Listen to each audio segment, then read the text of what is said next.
Hello all, welcome to LTX classes. Okay, let's have the focus on the Hindu analysis today, date 04/7/2022. Okay, and the articles are being discussed by Srinivas. Okay, let's focus on the articles that we are going to discuss today in our the Hindu analysis. Focus on the articles. Okay, let's check for articles to be explored that are important articles that we are going to discuss in today's the Hindu analysis.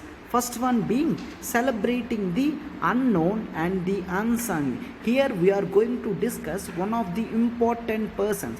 His name is Alluri Sita Ramaraju from Andhra Pradesh. Okay, the Hindu has covered. Why? Because some political intentions and everything was surrounded it. We shall check in this article. Okay, yes. And next, second one, technology is no panacea. Panacea means final solution for custodial deaths. In this article, from background, we shall check what is the meaning of custodial death and everything. Okay, and third one, we need an urgent national plan on electrical safety. We shall check electrical safety, and for these two questions we shall also go for mains perspective question format also. Okay, and next, see, measuring India's plastic problem. Okay, so this is very important. And next, right now Indians can get 10 lakhs from relatives abroad. Okay, we shall cover each and every article from the minute part so that you can get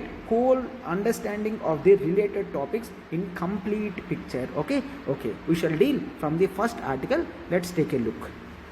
See, our first article, that is celebrating the unknown and the unsung. Here we have taken one of the most important freedom fighters from Andhra Pradesh state in the region of Visakhapatnam, that is the coastal Andhra Pradesh, where we see the Alluri Sita Ramaraju. He was a risen leader, right? See, why should we see him as of right now? Why? Because see, recently Narendra Modi has come to Telangana government to give Telangana state to give some speeches, and in the meantime he has come to Andhra Pradesh also, where he is going to unveil the statue of Alluri Sita Ramaraju in the East Godavari district. Okay, then let's have the background first. Okay, we shall look after the background, that is the importance of Alluri Sita Ramaraju and everything, so that we can understand the things. See, often it says that leaders comes from the problems. Okay, leaders always emerges, right? So in the same way, Alluri Sita Ramaraju is one of the greatest leaders and freedom fighter. Okay, he fought against Britishers with his charms and skills. Though he does not have any new weaponry, he has taken his confidence and his belief on the capabilities of the tribal people. Though he is not a tribal person, he has moved out of their problems, and he has come with knowledge and powerfulness. Okay, have him. Alluri Sita Ramaraju has taken his birth in 1897 in one of the districts of Andhra Pradesh, that is Visakhapatnam. Okay, Visakhapatnam or Vizag in Andhra Pradesh state. Okay, so in 1897 he has taken his birth, and let's see his death. He died in 1924. Okay, he died in 1924. So see, he spent less than 27 years, but he has become the leader of tribals. That is the inspiration that he has built in the tribal people to fight against the Britishers. Okay, often he says that Britishers, they lack the knowledge and they lack the power also, so that's why they are exploiting the tribal people. He often says that people who does not have knowledge or who does not have the power will try only to suppress the tribal people, but no, tribal people are very efficient and they does not want any allegiance or they does not want others to rule over them. Okay, so he is the motivation that he has given the sufficient and efficient motivation to the tribal people to fight against the Britishers. Okay, so first of all, on which he has taken his competition against Britishers have this, that is Forest Act. Forest Act of 1882. Forest Act of 1882, where Britishers often banned the practice of villagers to have their traditional agricultural systems, and they want them to move from traditional agricultural pattern to shifting cultivation and forcing them to raise a particular type of crops which are commercial in nature. See, from grains to the that is called cotton or sugarcane or indigo or jute, something, all these are called commercial crops. Britishers often encouraged Indians to raise the crops which are in commercial nature. Sir, why? Because of commercial nature, Britishers used to sell the products at cheaper prices to British companies in UK, so that the British companies can get the products at low cost. And here also the Britishers does not want the things like food security, and they never bothered about the food security of the people. They only bothered the commercial motivation or the commercial intention of themselves, right? After looking this Forest Act of 1882, he waged a war. He just Alluri Sita Ramaraju want to wage a war against the Britishers because they are not showing any sympathy or empathy towards the towards the tribal people. He does not want to encourage the exploitation that is being done by Britishers against the tribal people because of the resources that they are getting in forest areas. Then after seeing all the exploitation, Alluri Sitaram Raju united various tribes. He united various tribes and taught them the warfare of guerrilla, that is also called guerrilla warfare techniques, and trained them to fight back against the colonial power or nothing but the Britishers. And so he is considered as one of the bravest revolutionary fighters. Okay, one of the bravest revolutionary fighters who fought for his homeland. Okay, revolutionary fighters. Okay, so Alluri Sitaram Raju waged a rebellion against the Britishers, and the name of the rebellion is Rampa Rebellion. Sir, then what is the meaning of rebellion? Rebellion means going against the systems of the government. If any person goes against the system of the government, it is called rebel. So, or the rebellion is called the Rampa Rebellion, which motivated the tribal people to go against the practices of Britishers. So it is called Rampa Rebellion, or nothing but the Manyam Rebellion. The Manyam Rebellion in 1922 to 24. He waged war in 1922 and it got ended in 1924. Sir, only 2 years. Yes, in 1924 he himself was killed, right? So Britishers caught Alluri Sitaram Raju and they killed him. Okay, so because of this, and he fought very bravely against the Britishers, so because of this he received some titles from the people as the Manyam Virudu. Okay, as the Manyam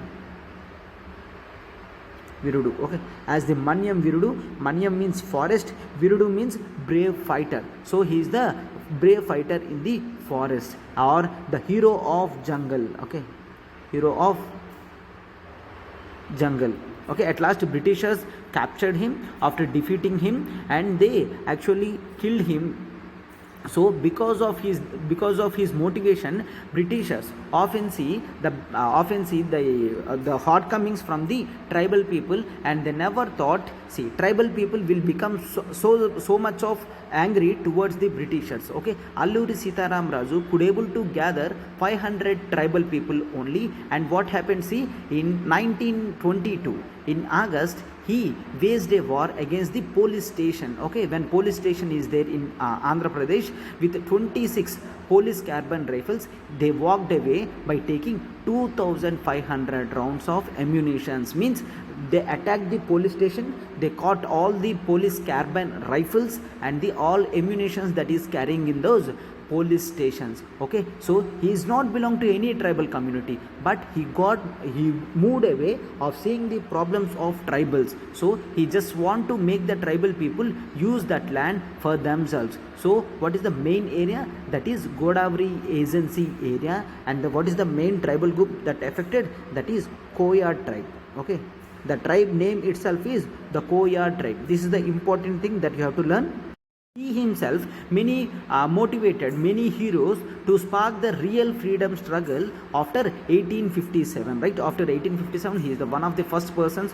In 1882, after his birth, in 1922, he fought very bravely with the Britishers, and he often encouraged the Britishers to shoot him at his heart. And we all know the greatness of Alluri Sitaram Raju, and this is the time that we have to make him remember.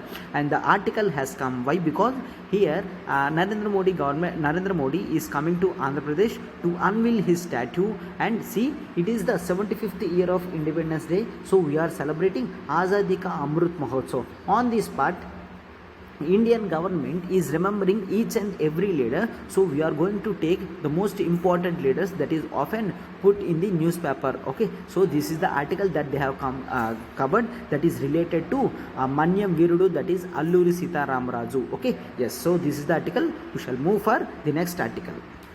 Okay, let's have our second article, that is technology is no panacea for custodial deaths. Here panacea means what? Panacea means the final one, means it is the solution for all the problems. Panacea means final problem or the end solution. Here it is saying that technology is not the solution for custodial death. Okay, have this, see, this article is very important in GS2 polity. This comes in GS2 polity, right? So we shall discuss the article from the background. Let's have this. First of all, what is custodial death? Custodial death means, see, if any person got the punishment from the judiciary after committing the offense, he is generally during the process of the trial also. During the process of the trial also, it is the duty of the police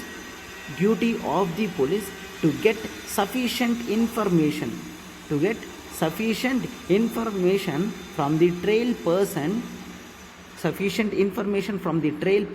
so that he can be booked under various charges, and often the punishment is levied against him. It is also called as, see, so it is also called as being locked up, means he is put under bars means jails. Okay, if any person commits any mistake, it is the duty of the police to submit the same person within 24 hours, excluding the travelling time, towards the nearest judicial magistrate. And after that, judicial magistrate will take the preliminary things, and they are given the chance to the police to have the trial regarding that person. Okay, so this is the thing that generally happens. So then what is custodial? During the trial process, and as it is the duty of the police to get the sufficient information, they take various things like torturing and everything, and in the main process the inmates are dying. That is called the custodial death. Sir, is this not dehumanizing thing or anti-human? Yes, of course, this is not humanly things. These are anti-human and dehumanizing perspective, where often in democracy these things should not thrive and should not exist. These have to be closed down. So here have this article. This article is come by an Indian IPS police service officer. He is Jayant Murli. So that he has come with various measures and the things where often police people generally uses against the inmates. So see here he says India holds a grim record, means a dark record of police brutality. Police brutality means violence against the inmates. Okay, a grim brutality and custodial violence. Here he is coming with one data, that is from 2001 to 2018. Actually 1727 people died in the police custody. How many people? 1727 people died in the custody according to the NCRB report. NCRB is National Crime Records Bureau. In NCRB all the sufficient data regarding the crimes, criminal nature and everything comes down. Okay, from this NCRB it is said 1727 people died, right? But see, out of 1720 people died, as it is the duty of the police to take each and everything, right? So but when you observe the picture, it is only 26 policemen were convicted as after the custodial deaths. Sir, why police people should be convicted? See, this is dehumanizing and anti-human behavior, right? Actually they are put under the bars, as police people will get enough sufficient time to get the whole information. But to the extreme sense, police people often use brutal tortureness and they often see the deaths of the people. So this is called custodial death. When custodial deaths are happening, police people should be given punishment, as it is not granted for them to kill the person unless he is proven guilty. He should be treated as the person as normal people, right?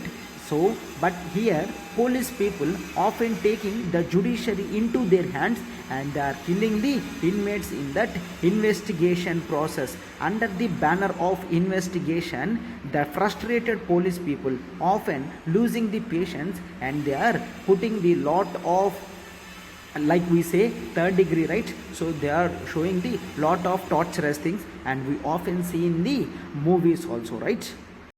If this is happening, hasn't the government taken any response or something to change the behavior of the people? Yes, government has taken the sufficient measures. Yes, of course, despite enormous time and money was spent.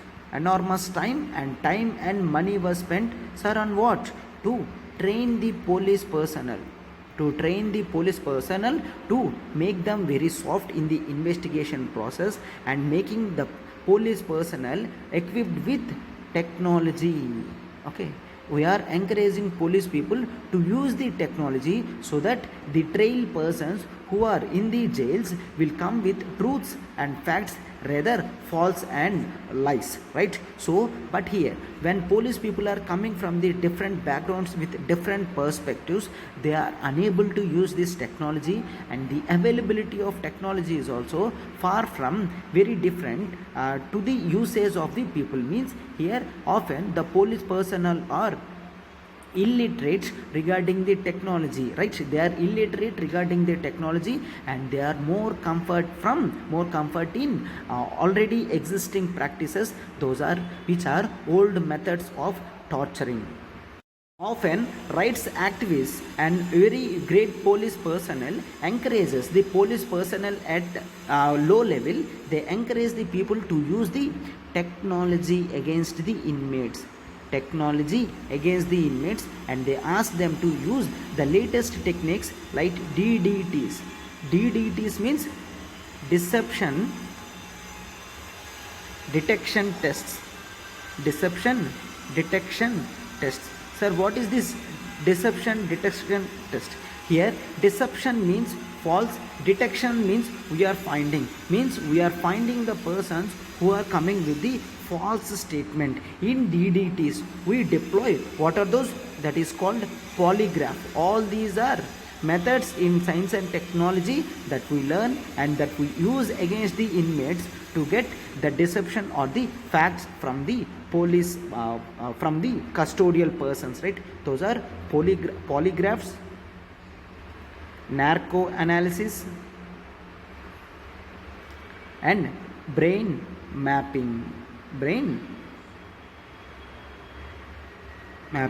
And often it says that brain mapping is very important to understand the behavior of the criminal. Here we uses the upgradation of technological methods to understand the brain impulses of the person. Okay, among all these deception detection techniques, brain fingerprinting or brain mapping is very important. Okay, get some information regarding this brain fingerprinting system. See this. What is that? That is brain fingerprinting system. It is often called BFS or brain mapping. Simply brain mapping or brain fingerprinting. Okay, here it is in the objective to detect the concealed information, the hidden information in the brain. Okay, the hidden information that is stored in the brain of the person through what?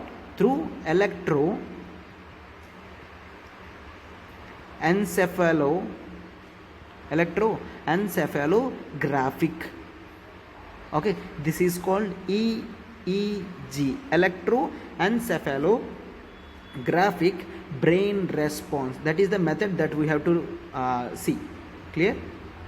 Means here, see, I'll explain first. See, this brain fingerprinting system is used to understand the brain responses or the brain waves or the brain impulses. Brain waves and brain impulses. Clear? In brain impulses, we use everything to determine whether the specific information is a cooked one, means it is a created one, or it is the actual thing that is happened through what is the thing that is P300. This is the thing. This is the graph. P300 is the graph. From the graph's response, we generally see the brain response and the brain waves or the brain impulses through this brain fingerprinting system. And there are very standard techniques to understand whether the person has come from true or the false statements, whether he is coming with true statements or false statements to deceive the police personnel in the investigation process. So are you getting here? Everything regarding the brain is clearly observed and clearly mapped on the things so that we can understand whether he is coming with true or false. Okay, so see, it often says brain fingerprinting or brain graphs. All these graphs are very important. Sir, can we take this brain finger system as the conclusive evidence? No. Supreme Court in various cases clearly said that brain fingerprinting system should not be taken as concluding evidence. It can only provide sufficient grounds to show that only he has committed the mistake, but it should not be taken as concluding evidence. These are the words of Supreme Court. But as the word brain fingerprinting has come, we have taken in detail. Actually, it says that brain fingerprinting is an innovative technology that several police forces across the world is using, and they are deploying to solve the crimes and identify the persons who really done the offense, and they are letting off the innocent suspects. If they found through BFS, means brain fingerprinting system. If any person is really coming with true statements and that is concluded this brain fingerprinting system, they are exonerating him. Exonerating means they are freeing him. Okay, so this is the important thing, and in not only in India, from across the world, this system is used mainly from even FBI of USA.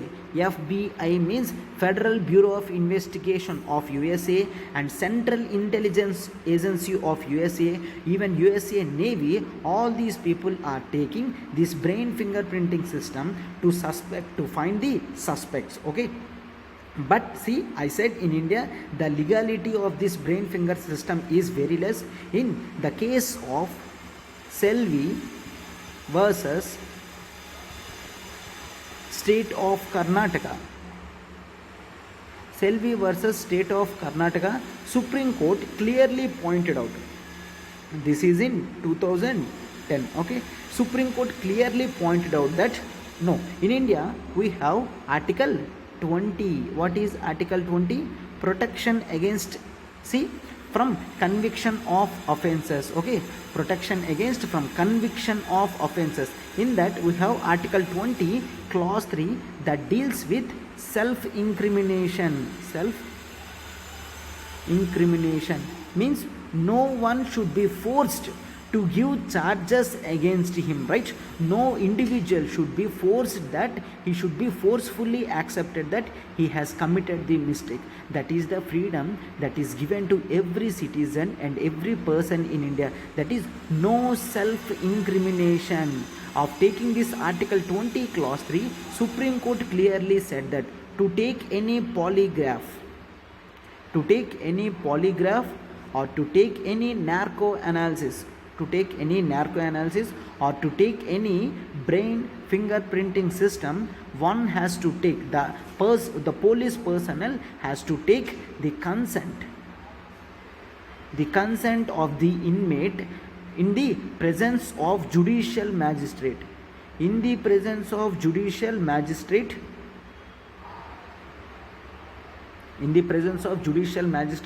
and the lawyer or advocate of that person. In the presence of judicial magistrate and the advocate of that person, the consent of the individual should be taken, and after that, in the presence of judicial magistrate or through clear-cut camera recordings, all this polygraph, narco analysis and brain fingerprinting system should be taken. All these are words of Supreme Court in this Selvi versus state of Karnataka. In this case, clearly Supreme Court has come with the protection of the people from unnecessary charges against the individuals or the innocent persons. Okay, so but see, then why, sir, in India we are not able to use all these things? Because all these are very high end technology and those are very expensive, and many states cannot put huge amounts of capital expenses on purchasing these things. So this is the main problem. Okay, also come with the recent updates that we are using in many police stations in across the world. Police departments are using special robots. Okay, special robots, and you also know now robots are being used for surveillance, and robots are also used for bomb detection, right? Bomb detection.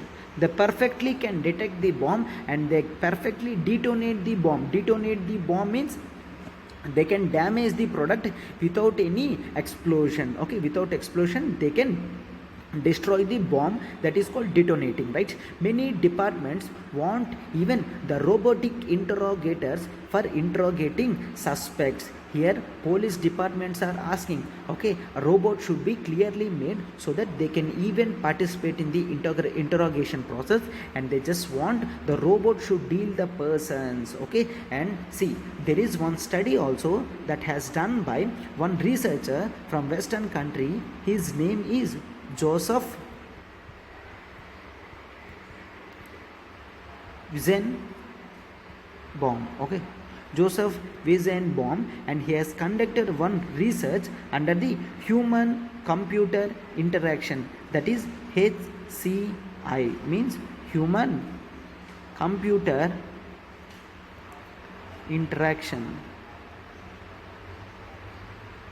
In this study it has clearly come that, see, that is the automated conversational counterparts with the computers has come with more right statements than the normal person. Means when we interact with these systems, we often have something in brain that these systems can suspect us, these systems can come and they can understand our behavior, and with that intention we does not want to cook the information, and most of the times we come with the real information. Rather a normal person does the interrogation, means it clearly says robots are more efficient than normal person to getting all the true information from the inmates. Okay, here I am often using the word inmate, means the person who is in jail. Okay, so robots should be equipped with artificial intelligence. Robots should be equipped with special proper sensor technology. So with the behavior of the inmate, the robots can maintain the rapport with the suspects, and they use the persuasive techniques like flattery. Sir, what is flattery? Flattery means making great words against the other persons. Okay, usage of great words against the other persons. So flattery or shaming or coercion. Okay, even coercion also means here robots does not take any coercive action against the person, but they pretend that yes, if you are not going to tell the truth, I am going to coerce you, means force you in coming with the things. So see, often people take fear against the technology, right? Yes, so to study the carefully about the body language of the suspect, and all these things should be built up in that robot through artificial intelligence and sensor technology, and after that robots would take care of the suspects in coming with true facts and information. See, in University of Arizona, people have come with one robot that is called Avatar. That is called Avatar. What is Avatar? Avatar is automated virtual agent. Automated virtual agent for truth assessment. For truth assessment in real time. Truth assessment in real time. They have come with this technology. Avatar means automated virtual agent for truth assessment in real time. So that see, even the Canadian border services also tested for Avatar, and they have come with that yes, this human computer interaction system uses visual, auditory and infrared and other sensors to scrutinize the suspected eye movement, voice and other qualities throughout the interaction. With this interaction, they can conclude few very common or basic standards about the behavior of the information, and they can highly accurately come with the true statements, and they are coming also. See, by careful analysis of eye movements, the voice and the qualities. And you often know, when few people are coming with false statements, their eyebrows will move in a different ways, or the behavior pattern and the words usage, everything changes, right? And here the robo actually catches all these things, and they put up and they mix up everything, and they come with some highly accurate concluding statements. So artificial and machine learning should clearly use for the interrogation process, and artificial intelligence can even detect the human emotions and predict the future behavior of the persons also. Okay, so this is the high time that we have to use the technology. Then sir, then what is the problem with the machine learning? The main problem with the machine learning is, here while we learn the robots to learn about interrogation process, but here there are very chances that the robots might learn the algorithms, and the state can misuse the robots to put a careful surveillance. See, a state should not be as a surveillance state, but a state should be a welfare state. That is our motto, right? Surveillance means what, sir? Surveillance means keeping constant look over behavior of the other. See, what if government keep on tapping my phone records? Do I wish to continue my phone? No, right? See, if there is any threat, if government is tapping my phone, I am going to accept that. Why? Because I did not do any wrong, and I am very legible that okay, you can check my phone. But what if often daily and regularly government is tapping my information and it is collecting my information, it actually irritates me, and it goes against the article 21 of Indian Constitution. Article 21.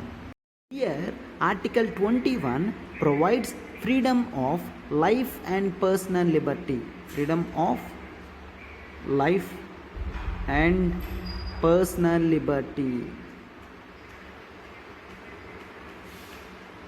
Freedom of life and personal liberty, so that every person can freely get his life to according to his liberty, and he can lead a beautiful life, right? So this is what Article 21 speaks. If state government often indulging in the practices of surveillance, how one can use his Article 21 to the potential, right? So that's why every time the rights activists go against the ultimate surveillance form that are being used by the state against its citizen, right? So here there should be a multi-pronged strategy by the decision makers, which should link the legal enactments, the technological things, the accountability things, the training pattern of the police personnel towards the interrogation suspects, and the community relations that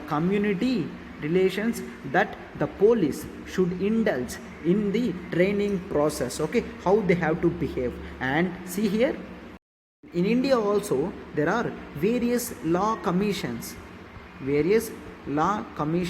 reports regarding the change. They have come with some things, and they suggested to Evidences Act.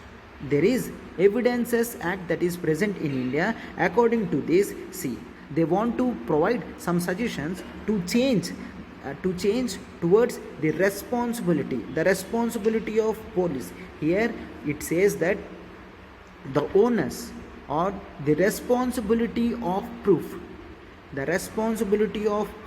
should lie on the police. The responsibility of proof should lie on the police, that the police did not indulge any torturous things against the suspects to get the real information. So otherwise, what is happening in the old style? Often police used to interrogate in very torturous manner, so that, and they even coerce the suspect to tell not that the torturous things are used against him. But here, when Law Commission asks the changes in the Evidences Act, it just want to put that the responsibility should lie on the police personnel to gather all the information, that in the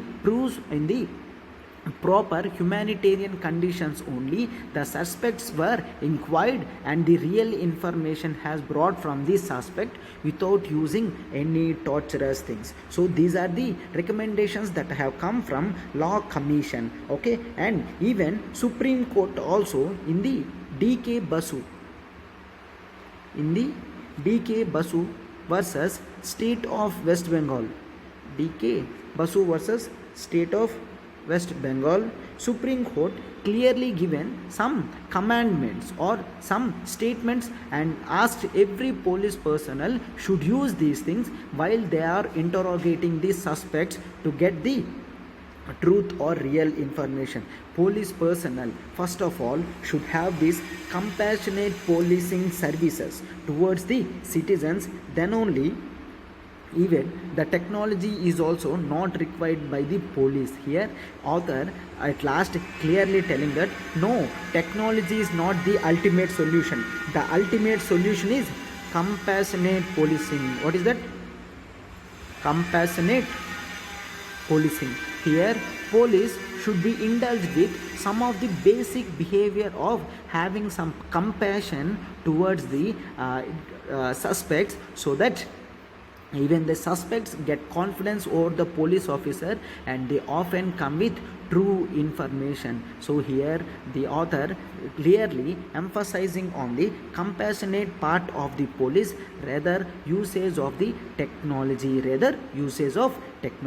So are you getting? We have covered in detail regarding the thing of the technology is no panacea for custodial deaths. Let's have some question on this pattern, and I wish everyone and I encourage everyone to put your things in the comment box so that I will review your answer. Okay, I will review your answer. So please answer this question. So here have this question and do practice and put in the comment section where I am going to review your answer. The question is, custodial deaths are against the democratic principles. So proper usage of technology and behavioral change of police is the real solution, panacea. And here you have to explain this.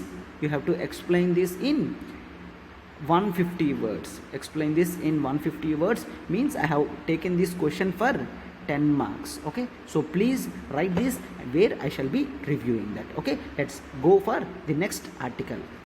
Come to our next article where we are dealing the article, we need an urgent national plan on electrical safety. So are you getting? Here the author is speaking about the requirement of electrical safety. So this article is very important in GS2 polity part. Okay, so first of all, when you see why the author is raising about electrical safety, means there are flaws that is existing in the electrical transmission system and in the electrical distribution system, where sometimes we see that even the fires will blow out because of short circuits and the low tension wires as they are sagging towards the land. Everyone uses to touch that. What is the meaning of sagging? Sagging means, see, this is one pole and this is one pole. We see often high tension wires and low tension wire will flow like this. Okay, so this is called the sagging posture. Actually, how they should be very straight, right, so that no one will touch that. But because of the continuous usage of those wires and without proper maintenance, actually wires come down as in the sagging posture. Okay, let's have this article in detail from the background. Here, first of all, author is telling that yes, India has achieved a great feat in the power supply and the power distribution, or at least providing the option of electricity to most of the houses since independence. He says there has been a significant growth in the infrastructure. Why? A great introduction has come by introducing the 100% electricity connection to India, and right now in most of the states are able to provide 24/7 electrical supply. To regulate all these things, we have even Electricity Act also. Electricity Act 2003. Act 2003. Okay, and there are few commissions also which are looking after the real problems of electricity, nothing but Central Electricity Authority. This is a statutory body. Sir, what is a statutory body? Any body which comes out of the act is called statutory body. Then Central Electricity Authority has come from this Electricity Act of 2003. The Central Electricity Authority Act uses and acts as the nodal agency for all the electrical problems or fixing the standards regarding the people's usage of electricity. And even India recently committed to become net zero emission country by 2070, right? 2070. To achieve all these things, India has to first of all reduce the electrical accidents. Means the problems and failures should clearly understood to take a proper growth and success, right? So see, to achieve the success, one has to plan according to problems that they are facing and the solutions or the essential outcomes that are often we see from the news articles, right? So electrical accidents is a problem where no one has provided sufficient attention to regulate and to operate the electricity sector. Here the problem is there is no regulation properly. There are no national or state policies or programs to reduce the resource allocation for safety features, to check the safety features of electricity transmissions and connections. So see, accordingly National Crime Records Bureau, the number of fatalities or rates of deaths per lakhs due to electric shocks and fires has steadily increased over the years. That is, see, in 1990 totally 2957 deaths happened, and this is due to electrical shocks and the fires being 0.36 lakh deaths. Okay, deaths 0.36 lakh deaths. Fine, this is out of per lakh 2957 electrical shocks, and this number has increased to, this 2957 increased to 15,258 by 2020. Within the span of 30 years this number has increased to this, and here from 0.36 lakh deaths to 1.13 lakh deaths. As the years keep on increasing, the regulation should be tightened, right? And this number has to fall down, right?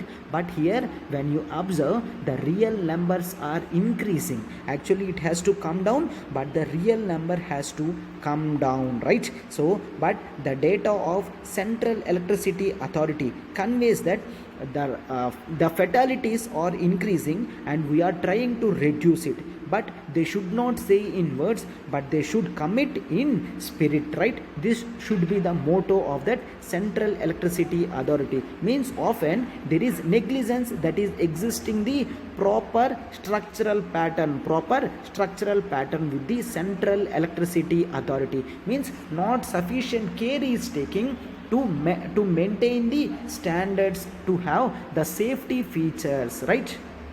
Central Electricity Authority is saying that they are taking sufficient measures to reduce the fatalities, but the outcome we are observing that the trend is increasing. But from Western countries, what should be the standard? The standard should be the percentage of deaths per lakhs should weigh less than 0.03. okay, 0.03 should be the standard, but what we are seeing 1.13. so we are far away from the standards of Western country. So accidents, as it says, it does not just happen, but they are caused. Means they are not the consequences, but people actually doing that because of lack of safety auditing measures, right? So this is what we can understand, and from the analysis it is clearly said that 90% of the people who die due to electrical accidents are very general public. Means the safety features are very absent at the important stages. So here the topmost priority for the Central Electricity Authority right now should be to prevent the losses of life, right? So, and when we observe the geographical pattern, it is in the rural areas often we see electrical accidents, rather urban areas. But right now when we observe even the urban areas, poor urban localities, means often in slums where the electricity connections are often not renovated or regulated or properly fixed, the accidents are keep on increasing in the slum areas, and most fatalities happen at somewhere around 11 kilowatt stage, that is in low tension system. Sir, what is low tension system? Low tension, actually the word of tension has come from the French word Tension means it is voltage of power. Okay, means low tension means low voltage wires. Low voltage wires often less than 1 kilowatt. Okay, often less than 1 kilowatt or kilovolt. Okay, where we see these wires are low tension wires. What are the wires that we use in our houses? All these are low tension wires, and there are very few high tension wires. High tension wires are used for industrial usage. High tension wires, high tensions are more than 1 kilowatt, where this is supplied to industrial sector or during the transmission and the power holding times. Okay, means when the power is stored in some places, there the high tension wires are actually used in houses for domestic purposes, and everywhere we generally use the low tension wires only. Okay, so the electrocution is happening accidental contact with the live conductors. Okay, electrocution means electrical accidents or the shocks is happening because when a person or animal comes in live contact with that conductors, and the immediate cause for the accident is the electrocution and the live contact, right? So then the reasons are the sagging of conductors. The sagging means, I said, when the poles are in very distance, often we see the wires are coming down and they are going up as such. This should not be the structural way of fixing the wires, right? And the second major reason for wire is electrical faults. See, when we see the faults could be because of non-structural faults. The faults could be structural faults, and the faults could be administrative faults. So see this, in non-structural faults we see fires due to electrical faults. General electrical faults come under non-structural faults. When we see structural faults, it is because of snapping and sagging of these conductors or wires. And the administrative faults are poor designs and poor constructions and inadequate maintenance.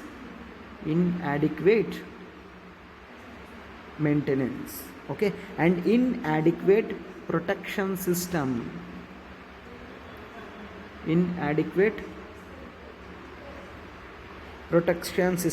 And lack of safety awareness or the root causes of electrocution. Are you getting? The faults have this diagram. I have come with beautiful flowchart. The faults are divided into non-structural, structural and administrative faults. In non-structural we observe the general electrical faults, and in structural we see snapping or sagging of electrical conductors, and in administrative faults we see the poor design, the poor construction, inadequate regular maintenance, the protection system and the lack of safety awareness. Okay, lack of safety awareness are the main causes. Okay, or the main causes of electrocution. Then this is the high time to put safety checks and balances. So what are the recommendations?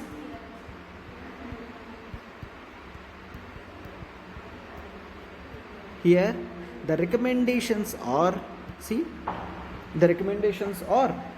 the guidelines or the regulation chart prepared by Central Electricity Authority should be used by all the utilities. All the electrical distribution companies should follow the mandate that is given by Central Electricity Authorities. For example, distribution companies, and you can observe the faults also. Distribution companies have to put safety officers, and they have to conduct regular periodic safety audits. Safety audits should be done by these safety officers, but we won't see these. Why? Because often distribution companies focus is mainly to get the revenue. As they are in very losses, they often see for the revenue collection rather safety officers appointment and periodic safety audits and updates. Okay, so these discoms never encourage these things. And see, the Central Electricity Authority also asks state electrical authorities to go for electrical appointment of electrical inspectors in these states. These electrical inspectors have to approve the connection, they have to provide licenses to electricians, and they have to focus on industrial safety, and they have to focus on safety of rural people also. But in India, we see there is a great deficiency in the appointment of electrical inspectors. Okay, great deficiency or great understaff in electrical inspectors post. So electricity safety now should be taken as public interest challenge, and through coordination of all these stakeholders that are existing, means discoms, Central Electricity Authority, central government, state government, all these stakeholders should come, and they have to implement the safety regulatory regime and the data collection safety aspects in national program, strengthening safety institutions, safety metrics for distribution companies. All these people should come. The safety initiatives and technological innovation should be properly used. Okay, so these are the things. And the need of the hour is there should be a national program to reduce electrical accident. So the need of the hour is the state, means India, should frame the national program, the national dedicated program to reduce electrical accidents, and we have to achieve the standards that are set by the Western countries, means reducing deaths regarding electrical executions to 0.03 per lakh. Okay, so this should be the need of the hour, is the actually emphasizing on. Okay, so message should be things like, see, at last for the answer you can actually use these statements like electricity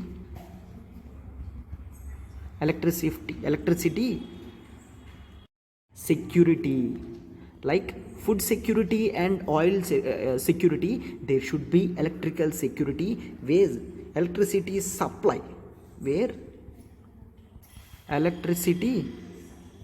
supply should not only universal, electricity supply should be universally produced, and they should come at affordable prices, and they should be of good quality, and at last they should also be safe. When these four are achieved by state, then we can say that India has achieved the electricity security, as food security, nutritional security, oil security. This electricity security should also be achieved by India to grow further, right? So this is the article, and see, let's have some mains practice question, so that you have to take the question and you have to write, where I shall be reviewing your answers in the comment boxes. Let's have this question. Electrical accidents are often neglected problems where immediate measures should be taken to reduce the loss of lives. Okay, so the question is asking about explain this question. So we have to explain this in 10 marks for 150 words. And I encourage everyone, after listening this article, please write the answer and post in the comment box, where I shall be reviewing your answer, and through this method you can skill build yourself. Okay, let's have our next article, that is measuring India's plastic problem. This article is very important in GS3 environment. in GS3 environment we shall see this type of articles where these carry huge importance in mains answer writing perspective, right? First of all, let's have this single usage plastic. Single usage plastics means plastics which are often used for single time and we often dispose them rather getting usage for second time. Okay, these are called single usage plastics, and India has come with complete ban of usage of single use plastic from July 1st across the India.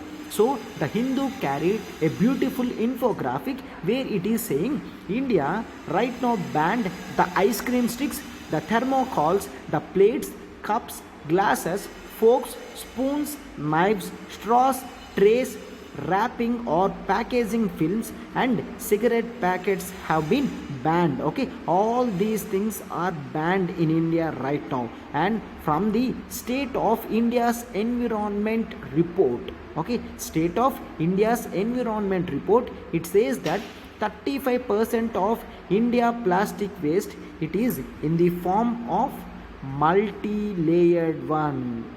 Okay, multi-layered one. How much? 35% of India's plastic is in multi-layered one which are non-recyclable, and more than 68%, okay, more than 68% of plastic waste ends up in landfills, okay, without any proper treatment. If something is landfilled without any proper treatment, it causes the plastic pollution, and only 12% is recycled and 20% is burnt. Okay, 20% is burnt. Okay, after the landfills only 12% is recycled and 20% is completely burned. If you burn plastic, it releases harmful emissions, right? It releases harmful emissions which is not good for human lungs, and see, India generates 9.5 kg of mismanaged waste that are at high risk of entering the ocean. Okay, 9.5 kg of mismanaged waste per capita. Okay, it is related to per capita things, means for a person it is showing that we are unknowingly going with mismanaging the waste of 9.5 kg. Okay, yes. Here see, it is said that 35% is multi-layered plastic, right? See the percentage share and the type that we can observe here. I am zooming in. See, India's plastic waste share have this. So in this we are clearly observing that 1% share is related to polystyrene. It is an inexpensive resin found in everywhere, that is from cups to egg cartoons, and these are disposable dinnerwares, and they are environmentally speaking it's among the worst type of plastics. Actually these are worst types of plastic. And HDPE means high density polyethylene. It is an incredibly resistant resin used for grocery bags, milk jugs, recycling bins, among others, and this is one of the easiest plastic polymers to recycle. So high density polyethylene can be encouraged. And 12% is PET, means polyethylene tetraphthalate. Okay, this is mostly used for food and drinking packaging purposes. Okay, it prevents oxygen from spoiling the contents inside. So it is most widely recycled plastic in the world. So what is the most widely recycled plastic in the world? It is polyethylene tetraphthalate. Okay, and next 14% of polypropylene can withstand high temperatures. Okay, 14% of polypropylene can withstand high temperatures and are used in Tupperwares, car parts, thermal wares, among others. And low density polyethylene that consists of 31%. It is the simplest structure of all plastics. It is easy to use and produce. They are plastic bags, various containers, often not recycled, and multi-layered packaging is 35%, where plastic and composite layers like aluminum foil and others, okay, here they are used for packaging and they are non-recyclable at a commercial sale, okay. So but India often goes in poor mismanagement, where 20% is burnt by releasing harmful gases. 20% is released by harmful gases. These things should keep in mind. One should keep these things in mind. Actually, they are very important. Okay, they are very important, and I have clearly explained the importance of this infographics, okay. So this is all about the measuring India's plastic pollution, and the information that have given, please note it down in your books, okay. Please note it down in your books. It could help in value additioning your answers, okay. Now let's go for the next article. Okay, come with our article, that is Indians can get rupees 10 lakhs from relatives abroad. Okay, this article is very important in GS2 polity. This article is very important in GS2 polity. Means, sir, from abroad can we get money from our relatives? Yes, of course. Sir, is that limit only 10 lakhs? If so, what is the earlier limit and what are the rules that are controlling all these things? So you have every doubt, right? So let's start from the background so that we can understand from the scratch. After independence, everyone can get the money from the friends or relatives from the abroad, and with that money, and we don't know where the money is getting channelized. We don't know where the money is getting channelized, and we have security threats from Pakistan and China after India's independence, right? After India's independence, we fought wars with Pakistan and China, and see, by the time of 1970s, there is no regulation which is controlling the inflow of money from outside to the nationals. What if, take the chance, one Pakistani person has come to India and has settled in India, and he got the citizenship also. Then he slowly maintained the relationship with his Pakistan friends and his Pakistan relatives. These Pakistani people who have wrong intention used to send money to him to do illegal activities in India. To do illegal activities, these people are sending the foreign currency to this person. So then India realized at the time of emergency, that is in 1976, government thought, see, from 1975 to 1977, from 1975 to 1977, India experienced the internal emergency. India experienced the internal emergency, and Indian government come to conclusion that by the 1976, that, and this is the high time where the foreign nationals can use the money to destabilize the nation, and to fund the radical elements that are existing in India. Radical elements means few people are going against the government, as government has come with internal emergency for the first time. So many people from outside can think over this situation as the ripe situation to destabilize the nation and to encourage radical elements and to see. And I think right now you got the every element that is I am going to expect from you, right? Yes. So many people are willing to destabilize the nation, and they just want to disturb the values that are existing in India. What are those values? Those values are sovereignty, and those values are democratic, and those values are nothing but republic. Everyone is looking at India to make the nation destabilize. So at this situation, Congress government has come with this 1976 regulations, that is called FCRA regulations. Check this. This FCRA means Foreign Contribution Regulation Act was enacted in 1976 to maintain strict social control over voluntary organizations. Under the disguise of voluntary organizations, many terrorist elements are transferring money to their local people who are supporting the terrorist ideologies. Okay, their political associations that received foreign funding were kept under strict control. And NGOs should register with Ministry of Home Affairs should maintain the database, and they often check the safety measures and the real intention of those voluntary organizations. And this 1976 act has come with a great amendment in FCRA 2010 amendment, Foreign Contribution Amendment Act of 2010, and all the previous things were consolidated and they have come with some salient features.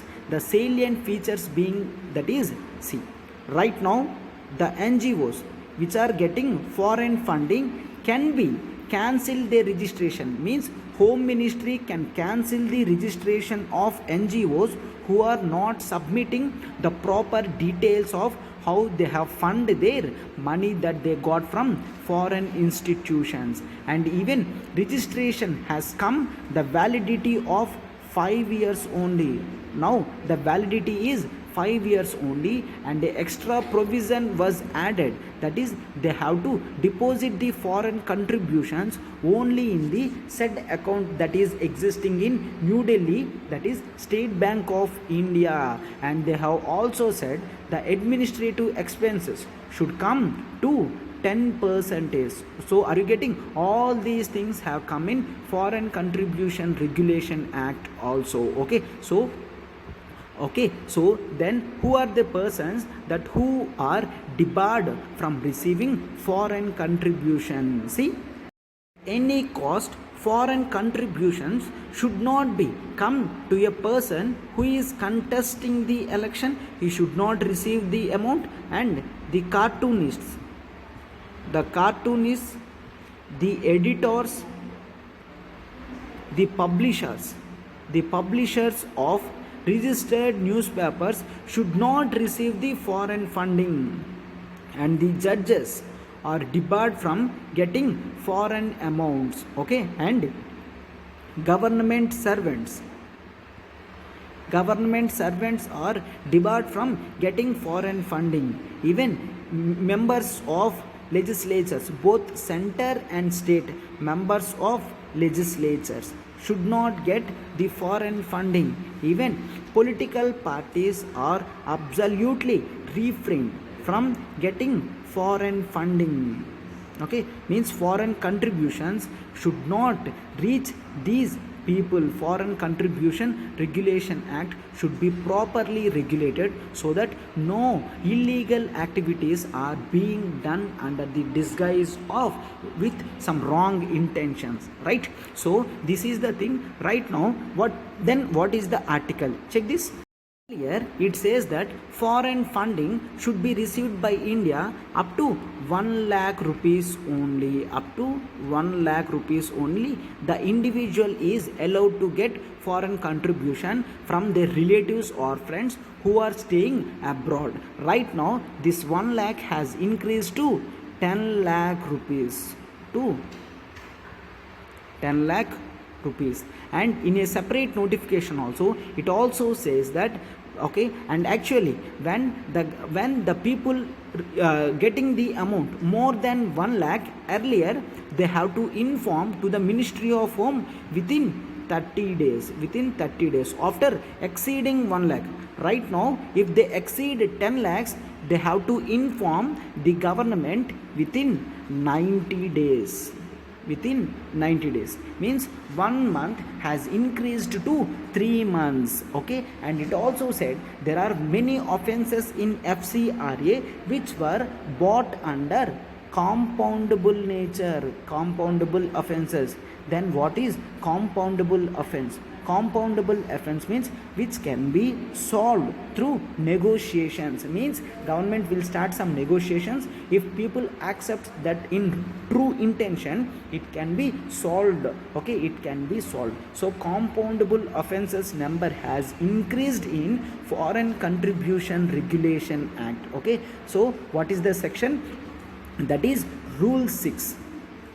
Rule 6 of Foreign Contribution Regulation Act actually deals this 1 lakh rupees and 30 days. Now it was substituted as 10 lakh rupees and 90 days. This is all about the article and nothing there to learn more than this article in this. See, we have come with all the important articles related to UPSC, and we have covered each and every article from the background and from the scratch, and we actually tries to emphasize the importance on UPSC only. Okay, so the people who haven't subscribed for the channel, please subscribe, hit the like button, and see, please comment also. I have come with 2 main answers, and please comment also how the video is, so that we get more rejuvenation out of your beautiful comments. Okay, thank you.